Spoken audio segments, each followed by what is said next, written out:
everybody. Welcome to the podcast. I'm Rita Garwood, editor-in-chief of Monitor. And joining me today are Nancy Robles and Lisa Fleischer.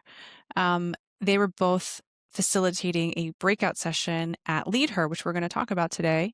But before we get into that, I wanted to each of you just say something about yourself and just something that that inspired you from LeadHER, or a takeaway that was a big thing for you. So Nancy, could you go first? Sure. I think that what inspired me was to see that there were so many women that were in an earlier phase of their career that were so eager and open to real conversation, and they were eager to connect with other women. And so that was really refreshing, and obviously it motivated me to continue to do the work. How about you, Lisa? Yeah, I mean, I agree. I was going to say the same thing. The connections were pretty amazing. And the openness that I observed and was a part of amongst the women who attended, both people at the most senior levels to the most junior levels, was really astounding. It was a beautiful connection between the equipment leasing industry and women and the women's issues and the things that we all face. That's awesome. It was such an awesome event. Like, just like the energy in the room and all the connections that everybody was making. It was, I've been to so many events and it was like unlike any, and I know it was ours, but it's honest.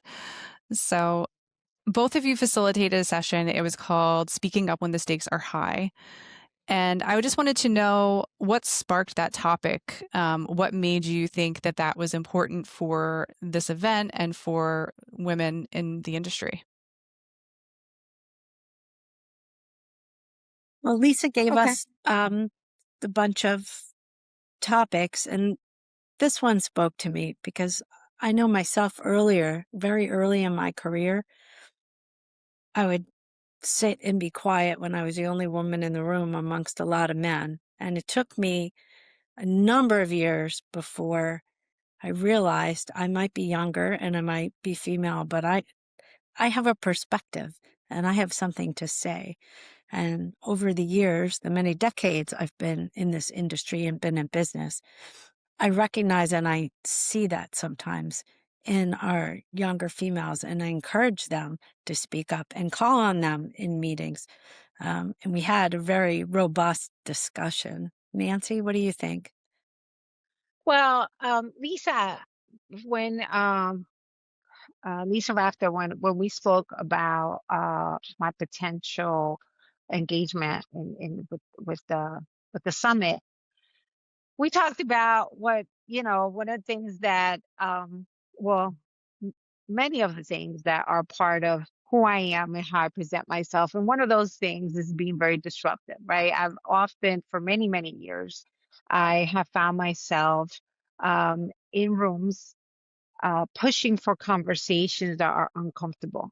For example, mental health, diversity, unconscious biases, like all these conversations that are typically uncomfortable. And, I push for authenticity and honesty in these conversations. And when she and I talked about the potential of the summit, and, it was a very early on in the discovery period, I told her that I would want to push for authenticity. I didn't want to be part of something that would be just a cliche, people just show up and it's very superficial. We don't talk about the real things that are difficult and critical in our lives and that impact us at a deeper level. And so she knew that that was my mindset going in. And then we were discussing different topics. This one obviously spoke to me. So, Nancy, it sounds like, you really pushed the envelope. You're used to having those tough conversations. But Lisa, it sounds like when you were younger, you did stay quiet. So coming from that place as someone who did stay quiet, what's going on behind the scenes? Like, if you are a person who feels like you have something to say, but you're choosing to stay quiet, what are the common things that are happening, like in their mind when in that moment? Well, I am an an old person at this point in time in my career and more senior and mature. But back when I was young, first of all, very often there were no other women in the room. Second of all, I'm a petite woman. I'm physically small. I used to wear really, really tall heels, which I don't anymore, just to be like bigger in the room. But some of it was just thinking they all know more than I do when I was young, the first handful of years in my career. And so just assuming that the other people know more, and to stay quieter. I look back and I think, oh my gosh, some of the things that were said and done, back then, I wouldn't allow that for 5 minutes. And now I'm very outspoken, at my company. And I'm also very cognizant of the women's issues. So should I see it, I'm usually the first one to politically correctly in a very nice way shout it out, or at least go behind closed doors if someone's at a super, I don't never want to embarrass anyone, but to say, hey, do you realize that when you praised this gentleman over here, that this woman said the same thing 5 minutes ago and you glossed it over? No one generally intends to do that. It's just sometimes how these men were brought up. So I'm very attuned to it now and pretty outspoken about making sure everyone can be heard in the room. And what helped you get to that point over time? Experience recognizing I do have a voice. I have a lot to say. I know what I'm doing. Um, and just making sure that our younger folks don't feel like they need to go 8 years in an industry of feeling like you know less, so you're not as important or your voice is not as important. Every voice in the room is important. And what I tell my team all the time, I do not need 20 people that look like me, that sound like me. You have me. I want to hear different opinions. I want to hear constructive pushback on what I think, even though I'm their manager. We all get better because of it. That's so true. Yeah. So the session was about speaking up when the stakes are high. What would you consider high stakes? Is this only business that you were talking about in the session, or there could be personal situations that are high stakes? Nancy, what's your take on that? Um, well, first, I want to add that I wasn't always outspoken. Early in Okay. my career, just like Lisa, I had been socialized to accept a lot of the poor behavior. It was normalized. Not just was I socialized and set up to accept it, but within the workforce, it was normalized. So, and I often felt like I didn't even belong there. So who am I to, Mm, correct these people or say something that goes against the grain? Um, what I've tried to do now that I'm much more senior and I am older and experienced, and I feel like my voice has more influence, I've tried to just create a safer environment for other people. So I'm not the only one speaking out, but other people feel safe enough to speak out, or at least safe enough to say, hey, this happened when you weren't there, or, whatever it may be. But that comes with time, confidence, there's just so much more. It's so much more awareness, right? Because when something's socialized and normalized, you're not even aware of it. You just accept it as everyday life. Um, but in terms of what stakes are high for me, I think it's both. On a personal level, as women, and me as a woman of color, I think that I've been impacted on a personal basis a lot by poor behavior, poor socialized normal behavior by men, by a lot of sexist behavior, a lot of discriminatory behavior. So speaking out in those instances is very difficult, especially if when there's so many less women. Because oftentimes we feel like we're making things up, we're being oversensitive. We feel like, people minimize it because it's normalized for them. So we feel like we're being disruptive and I'm being a problem. So there's that whole part of it. So, you know, uh, for one, helping women understand that no, you're not making it up. No, it's not okay. You're not the only one. This has happened to most of us. And so just that acknowledgement is so helpful when you're feeling so isolated in these situations. But then from a business standpoint, like how do you build the confidence to speak up when, like Lisa said, oftentimes we feel like, oh, these people must be smarter than me. These people must know more. Do I even belong in here? So talking about that is very real. It's not only theirs because uh, um, the more women find themselves in situations where they're the only, the more isolated they become, and the more they think it's just their problem, their shortcoming, their weakness, something's wrong with them.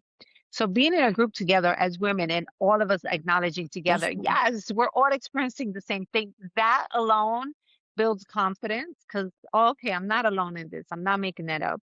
And then some of it was strategically talking about how can you deal with these situations and how do you overcome that fear or most of the time it's fear, right? Surviving the situation. How do I survive this moment and not get fired and I lose my job, not whatever it may be. So a lot of it was that. But that's, to me, that's what stakes. High stakes are any time that someone feels unsafe or they pass an opportunity because they feel that they don't, they're not able to give their voice. That was Yeah. a lot.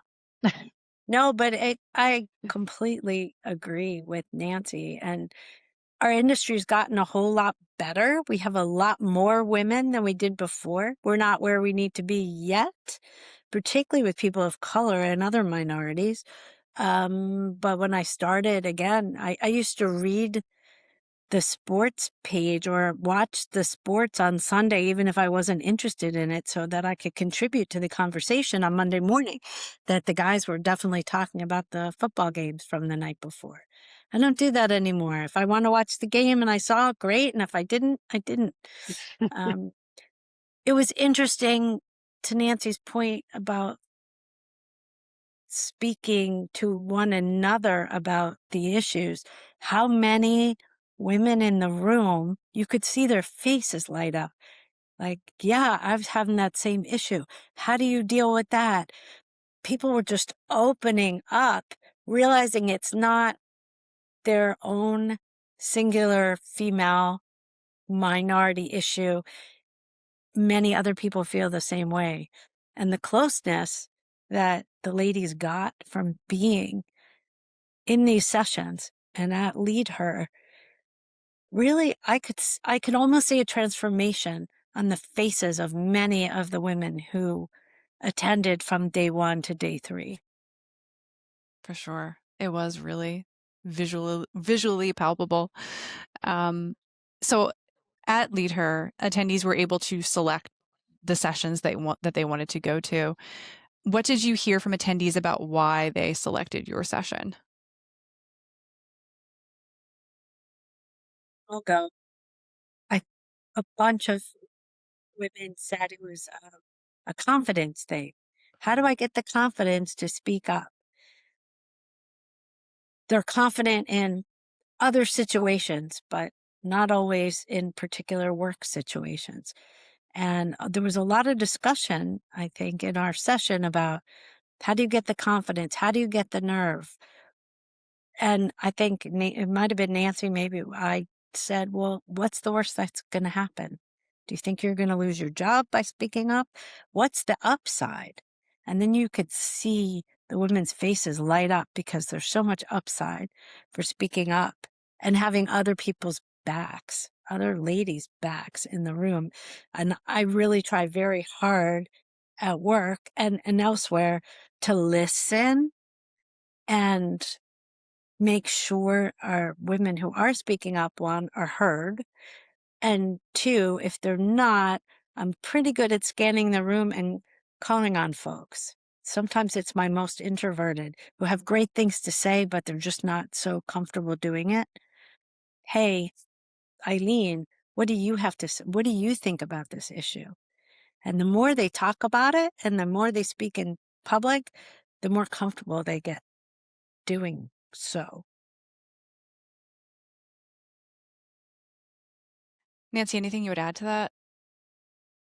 No, I think generally confidence was probably the most common word that we heard. And I don't know that necessarily, I think that's just a very generic descriptive word. Um, because,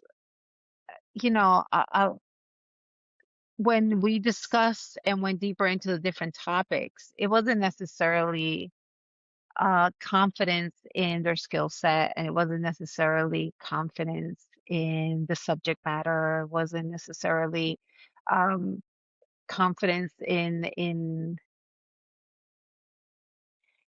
themselves. It was sometimes it was just the environment. The environment was not inviting. The environment didn't lend itself.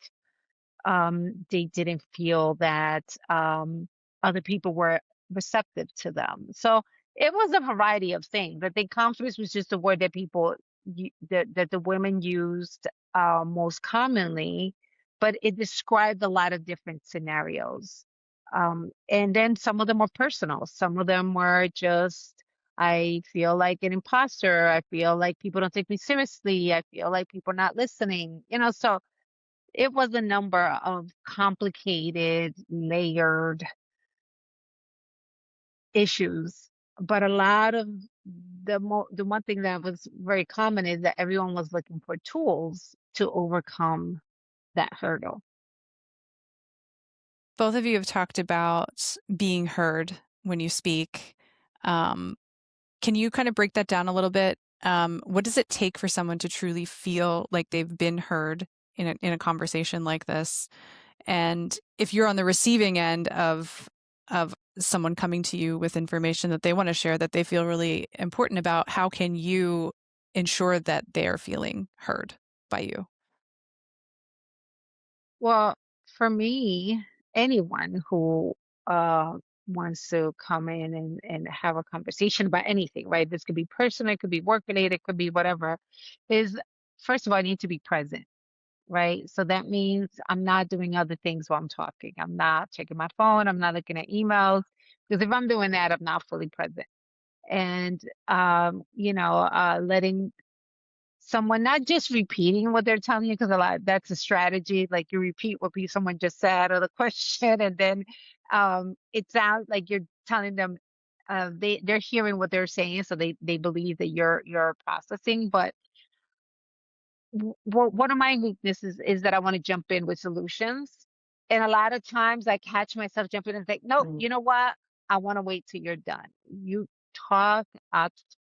Oftentimes I take notes while people are talking, and I'll say, look, I'm just writing things down because I want to get back to it. I don't want to interrupt you. And then also, when people come to me with something, I always ask, well, what are you looking for? Because sometimes people just want to vent, just want um someone to like brainstorm with. Sometimes they're looking for solutions. Sometimes they are, looking for actual advice. So part of listening is understanding what the person is looking for when they're coming to you. So I try to, one, create an environment where they feel they understand that I'm present and I'm actually listening. Two, I try really hard to keep myself from interrupting because I want to do it all the time. And three, I ask for their goal in this conversation so I understand when I am responding. I'm sure I can be sure that I am responding in the way that I'm giving them what they're looking for. Lisa, Yeah, anything you would add? Okay, sorry. that's really good advice and how I handle it out.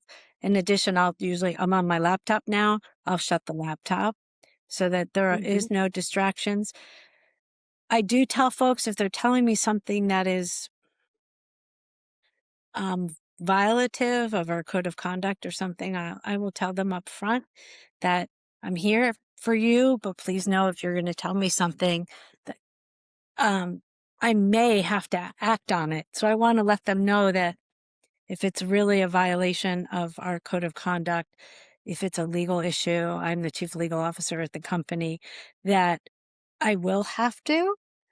But with that said, more often than not, it's as Nancy described, they'll tell me something and I may make a suggestion. Here's what I'd like to do with this. Are you okay if I go talk to A, B, and C? Or just thank you so much for bringing this to my attention. I'll handle it from here. Depends on what it is. But you do have to have a safe environment for folks to come to you.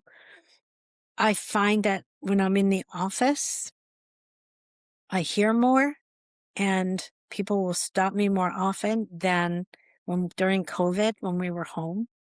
Maybe there were less issues because none of the people weren't in the office together, but they were less inclined to just call me on Teams to tell me things than if they just saw me in the hallway or down in the gym in our office. Great intel at the gym.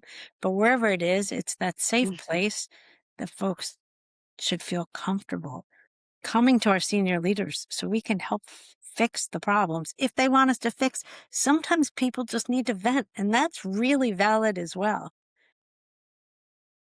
So, what if you are going to a leader and you have something really important to say and they're not being present, they're not giving you their full attention? What can you do to change that? Like, can you say, hey, can you please give me your full attention? Like, what are your recommendations if you're for someone who's trying to have these conversations with someone who's just not doing what you just suggested they do? I think if you recognize that that person's very distracted at that point in time, my suggestion would be to say, "Ooh, I see you're super busy. Might you have some time for me later today or tomorrow where you're not, I wouldn't use the words you're not distracted, but might you just have some time for me?" Read the room. There are definitely times that are not optimal to bring your issues to your manager or whatever. I I pride myself when I wanted to ask for more money for some of my folks, when I go to my manager and see he just was having a bad day, I can clearly remember once doing that and go, "Nope, not today," because I didn't want to get a no, so I just didn't ask then, and I waited for another day to come.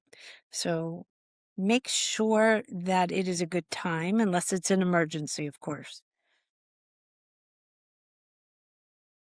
Yeah, and I will add that not feeling heard isn't necessarily always that they're going to um, leadership with issues. Sometimes not being heard was I made suggestions in a meeting and no one took them seriously.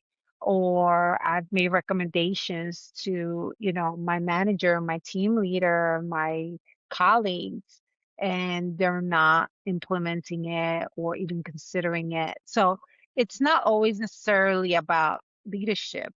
A lot of times it's just in the day to day of their functions that they feel like they're not being taken seriously or heard or is that I think Lisa said earlier, those opportunities when a woman says something nobody pays attention to and then a man says it 5 minutes later and all of a sudden it's a great idea. Like that is a perfect example of not feeling heard.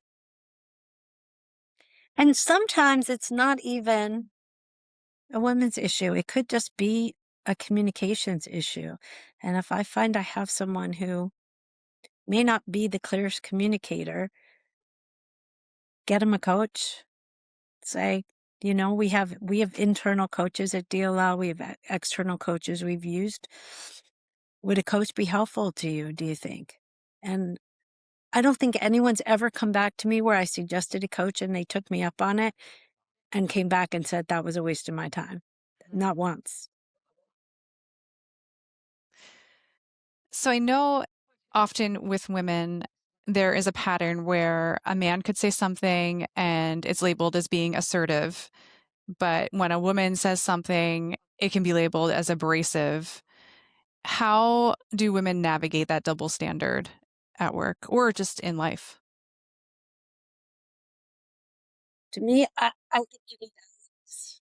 It uh, because if you're the only woman in the room, that can be difficult. The men are going to make up their mind potentially on who you are or what you are, but having allies in the room to say, "Yep, that makes a lot of sense to me," if it does, of course. Um, or as I said earlier, "Yeah, that's a great idea, so and so." I think it takes abrasiveness out and makes the rest of the room realize she's just coming with a good idea and she's clear. Well, I'll say for myself, I've definitely been labeled abrasive. Um, and I think that that's just because I'm outspoken and proactive and willing to take risks. And and I have to be, for me, I've just had to get comfortable with the fact that I understand the way these things work. I understand that just because someone labeled me that doesn't mean that that's the way I need to see myself. And that maybe, and but then also reflect, should I change some of my language? Am I frustrated because I'm not being heard or I don't feel heard? So when I do have the opportunity to speak, I'm coming across as frustrated and angry. So I think it's both. It's one, so what? Who cares if you're labeled whatever? I mean, it's wrong, granted, but who cares? And then two, self-reflect a little bit though, because oftentimes I have been frustrated because I've been overlooked or someone's mansplaining me or all the other, someone behaved poorly, just said something that was very offensive and nobody else said anything about it. So what's coming out of me is all that anger and frustration that has nothing to do with the topic, but I sound angry. So, I had to learn to pause. I had to learn to compartmentalize a little better. Like just because I'm not frustrated about this doesn't mean it has to come up in this other conversation. Um, and then you know what? Not every environment is for me, and that's okay. Sometimes this just isn't the place for me. Sometimes I need to be somewhere where I am going to actually be appreciated, where someone is going to see past my big hoops and my red lipstick and just hear what I have to say and just appreciate the skill set that I bring. So, it's complicated, but it could be a number of different things. That's really true, Nancy. There's a big world out there, and there are a lot of jobs, and there are a lot of companies. And if it's not a good culture fit, I say this to my own children, you give it a chance. But if you know in your gut this is not a culture fit, go find where there is a great culture fit, Hmm. because there's great companies out there to work with.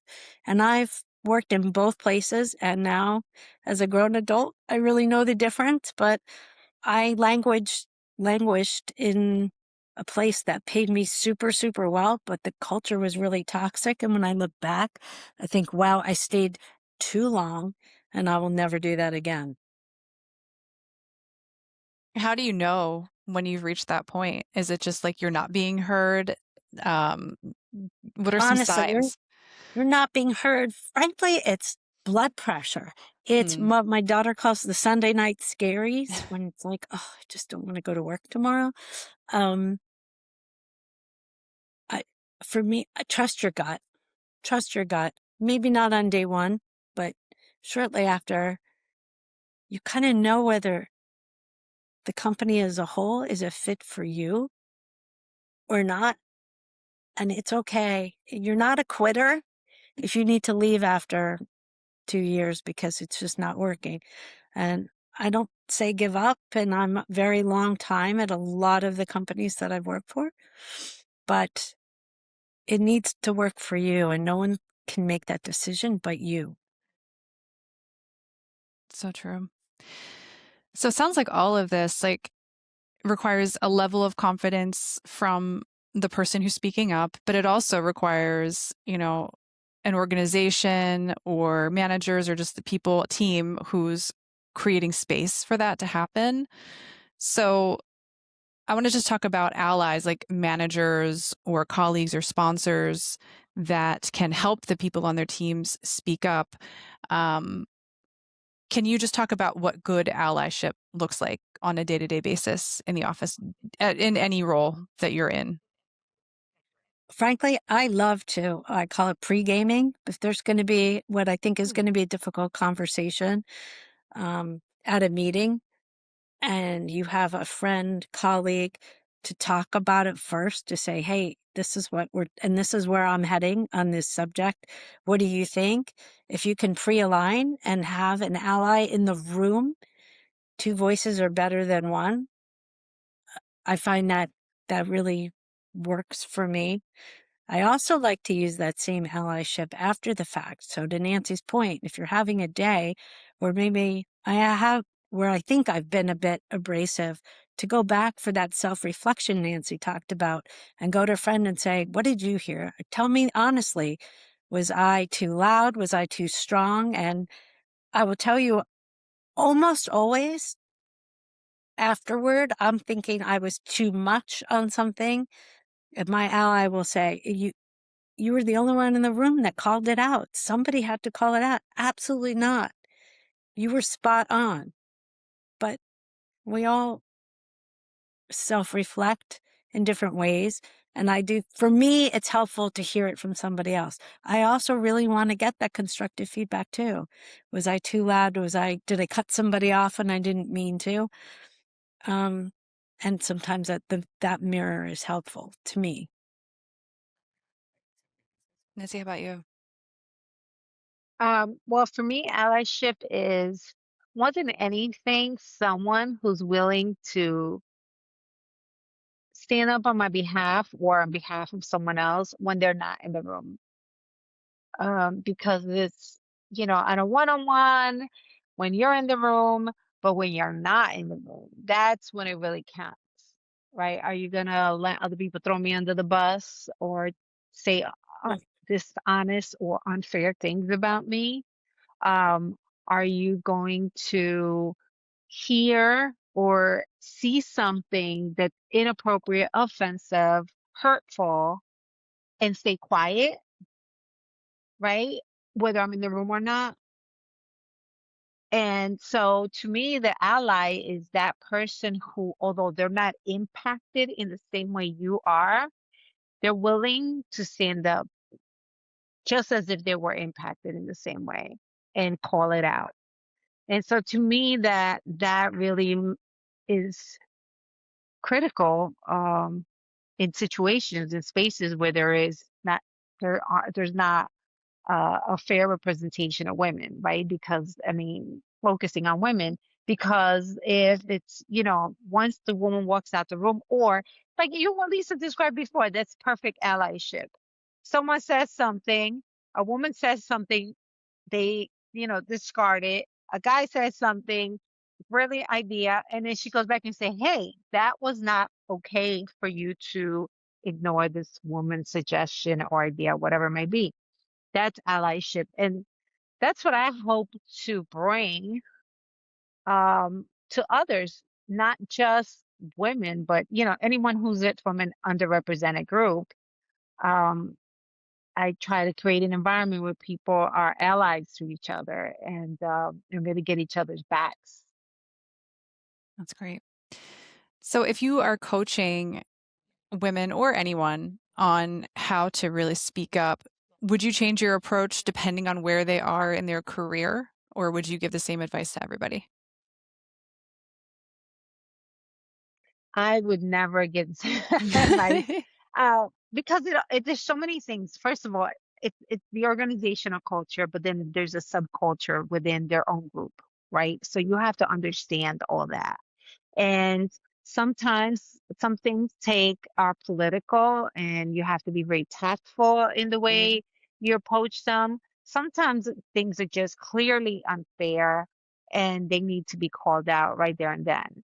So it's not a one fits all. It definitely depends on the organization, the issue at hand, her experience, her, you know, role within the organization. Um, I remember one time my therapist told me that I was really quick to fight for others, but not for myself. Mm. And so that was about me, right? And so you have to understand where people are coming from, right? How they see the world. Um, and sometimes you just got to put things into perspective. Is that really that what you want to, hang your hat on? Or maybe it is, you're absolutely right. Let me validate you right now because what you're dealing with is extraordinarily difficult. And then let me give you advice on how to navigate that. Or you know what? Send me your resume because you need a new job. Yeah, It's just, it could be anything. it could. Spot on. And Rita, you mentioned coaching. So coaching's different than mentoring.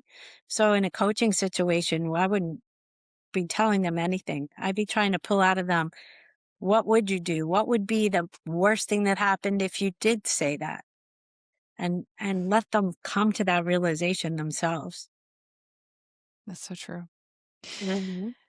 So we're just about out of time here. Just wanted to hear if either of you had any final thoughts or any just kind of final takeaways from the session that you led and things that you wanted to leave the audience with. I think, as in many areas, we're much more alike than different. Um, we're all women, working women, and we have different backgrounds. We come from different areas, but at our core, everyone wants to be a good significant other, a good employee. Most people were very interested in climbing the ladders, but some aren't, and they're just very happy where they are. But at our core, we're the same, and the friendships that got struck during these couple of days, 2, 3 days that we were together, were pretty amazing. Yeah, I would say that along with what Lisa said, I think showing up in an authentic way is hard, right? Because that means that you gotta put your guard down and your armor. And but that is what creates true connection and also what validates our experiences as women, right? Because so many of us feel like it's just me. And in reality, in one form or another, we're all experiencing some sort of um, social construct or social issue that is impacting us within our worlds. And while they can be unique in some ways, but they all fall under pretty much the same umbrellas. And so being in the space like this where we were able to put down the armor and take our mask off, right? Going back to the original theme and show up authentically really gave a lot of us validation. And so I think that in validation there's strength because now first of all, I'm not the only one, but then also this isn't only my head, I'm not making it up. And then there's a lot of motivation that comes from that. So I would say that everyone needs a really good friend that they can be authentic with. um and if you can find someone, a mentor, and not everyone's equipped to be a mentor, but some people are really good at it, and sometimes you have mentors you don't even realize it. But I would say that all those things are valid. And more than anything, we hope to see more and more women join in next year's summit. Definitely. Well, thank you both for joining the podcast today and talking about your session. I hope if you do another one, I get to go to it the next time because it sounds like it was awesome. But thanks for everything that you've done for the LeadHER event and for everything that you're doing for women in the industry. We really appreciate it. Absolutely. Thank Yeah. you. It was Thanks, Rita. fantastic. Thanks. Take care.